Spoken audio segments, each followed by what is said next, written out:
घुसपैठियों को पकड़े उन्हें डिपोर्ट करने की कार्रवाई की जा रही है। अब तक 33 घुसपैठियों को डिपोर्ट भी किया जा चुका है।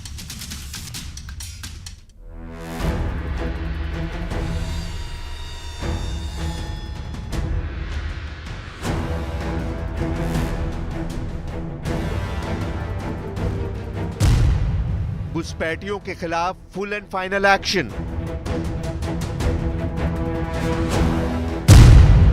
दिल्ली में जगह जगह सर्च ऑपरेशन।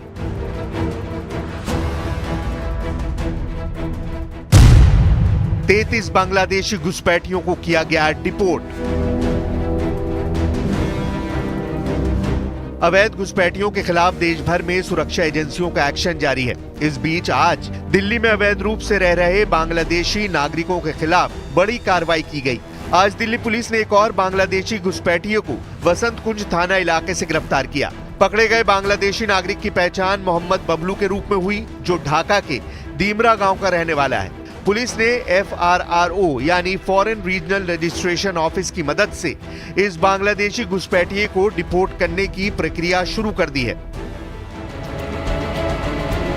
दिल्ली में अवैध घुसपैठियों की पहचान के लिए दिल्ली पुलिस ने खास मुहिम चलाई है। इसके लिए बांग्लादेश सेल को एक्टिव किया गया है। बांग्लादेशी सेल में पुलिस के वो जवान होते हैं जो बांग्लादेशी घुसपैठियों की भाषा को अच्छी तरह समझते हैं और उनकी भाषा, रहन सहन के आधार पर उन्हें पकड़ सकते हैं। पिछले हफ्ते दिल्ली की साउथ वेस्ट डिस्ट्रिक्ट पुलिस ने 14 बांग्लादेशियों को पकड़कर FRRO के जरिए वापस बांग्लादेश डिपोर्ट किया था। इसी रविवार को 7 बांग्लादेशी घुसपैठियों को डिपोर्ट किया गया और 2 दिनों पहले ही साउथ वेस्ट डिस्ट्रिक्ट पुलिस ने 11 और बांग्लादेशी घुसपैठियों को पकड़कर बांग्लादेश डिपोर्ट किया था। आज एक और घुसपैठिया पकड़ा गया है और इस तरह अब तक 33 घुसपैठियों को डिपोर्ट किया जा चुका है। इसके अलावा संदिग्ध बांग्लादेशियों को अलग अलग हिस्सों में वेरीफाई किया गया है, जिनके दस्तावेजों को क्रॉस वेरीफाई किया जा रहा है। एक बार FRRO यूनिट यानी फॉरेन रीजनल रजिस्ट्रेशन ऑफिस ये कंफर्म कर लेता है कि संदिग्ध शख्स बांग्लादेशी नागरिक है, तो पकड़े गए लोगों को IB के अधीन डिटेंशन सेंटर में रखा जाता है।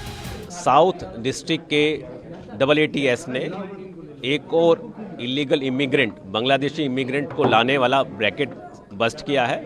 इससे पहले 2 रैकेट बस्ट किए गए थे। इस रैकेट में हमने अब तक 2 बांग्लादेशी और 2 इंडियन लोगों को गिरफ्तार किया है। 2 बांग्लादेशी जो हैं वो हस्बैंड वाइफ हैं, जिनका नाम बिलाल हुसैन और तान्या खान है। ये दोनों नेत्रकोना डिस्ट्रिक्ट बांग्लादेश के रहने वाले हैं, जो 2022 में इंडिया आए थे। अगर कोई बांग्लादेशी यहाँ आ भी गया है, उसको रिपेट्रिएट करने की व्यवस्था है।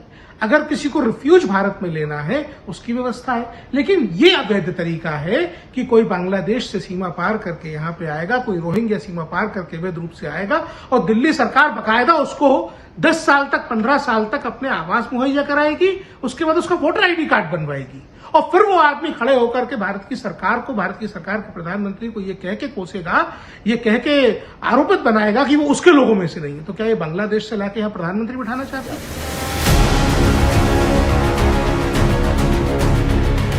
दिल्ली के अलग अलग इलाकों से बड़ी संख्या में घुसपैठियों के पकड़े जाने के बाद इस मुद्दे पर सियासत भी शुरू हो गई है। अगले कुछ दिनों में दिल्ली में विधानसभा चुनाव होने हैं, जिसको लेकर बीजेपी आरोप लगा रही है कि आम आदमी पार्टी सरकार ने जानबूझकर दिल्ली में घुसपैठियों को पनाह दी ताकि उन्हें वोट बैंक के रूप में इस्तेमाल किया जा सके। तो वहीं आम आदमी पार्टी का आरोप है कि बांग्लादेशी घुसपैठियों पर कार्रवाई की आड़ में गरीबों, दलितों और पूर्वांचलियों के वोट का अधिकार छीना जा रहा है। यूपी, बिहार, झारखंड जैसे राज्यों से दिल्ली में आने वाले लोगों को घुसपैठिया बताकर उनके वोट खत्म किए जा रहे हैं। और पश्चिम बंगाल के 24 परगना